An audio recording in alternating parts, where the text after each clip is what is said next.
নমস্কার বন্ধুরা, আজকে তোমাদের সাথে শেয়ার করব আমি ম্যাগি পকোড়া। এই রেসিপিটা সন্ধ্যেবেলায় দারুণ লাগে খেতে সসের সাথে, আর তার সাথে একটু চা। যে জল গরম করতে দিয়েছি, আজকে একটা দারুণ একটু শসা কুচিয়ে নিয়েছি আর সস থাকবে সাথে, খেতে খুব। এখন আমি এই ম্যাগিগুলো দিয়ে দিচ্ছি জলেতে। জলটা ফুটিয়ে গেছে, আমার একটা ফুটিয়ে গেছে,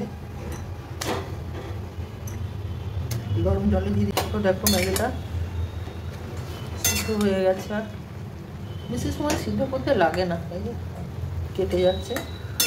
এতে কিন্তু মশলাটা দিইনি আমি।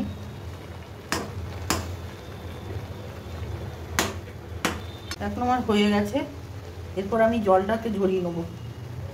এরপর ম্যাগিটাকে জল ঝরিয়ে নিয়েছি, তারপরে ম্যাগি মশলা দিয়ে দিয়েছি, পরিমাণ মতো নুন দিয়ে দিয়েছি, লঙ্কা, কাঁচা লঙ্কা, পেঁয়াজ, আর এই যে আমি 3টে ডিম ভেঙে রেখে দিয়েছি, 3টে ডিম দিয়ে দিচ্ছি। এরপর ভালো করে হাত দিয়ে মেখে নেবো।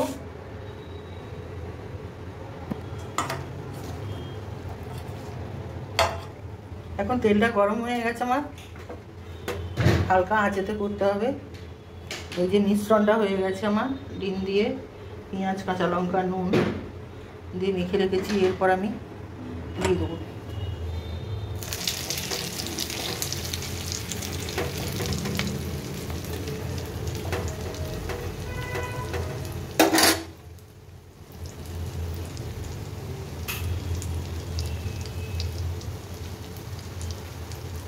ভাজা হয়ে গেছে।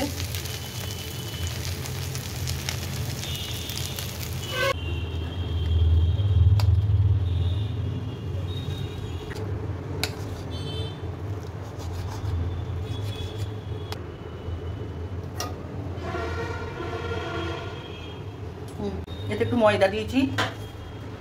এরপর চালের গুঁড়ো বা কর্নফ্লাওয়ার দিতে হবে, তো আমি কর্নফ্লাওয়ারই দিচ্ছি। এরপর অল্প করে একটু নুন দিলাম, একটু হলুদ দিচ্ছি, আর লঙ্কার গুঁড়ো দিলাম।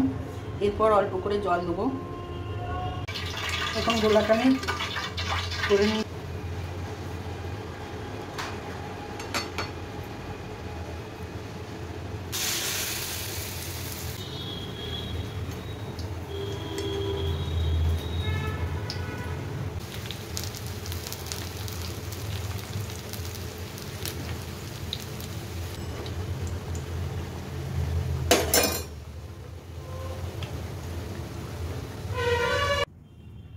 খুবই করকরে হয়েছে, অনেক একটা ভেঙে দেখায়।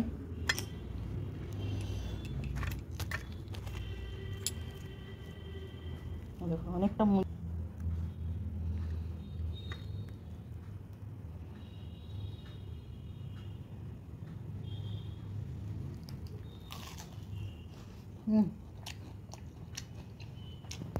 দারুণ হয়েছে।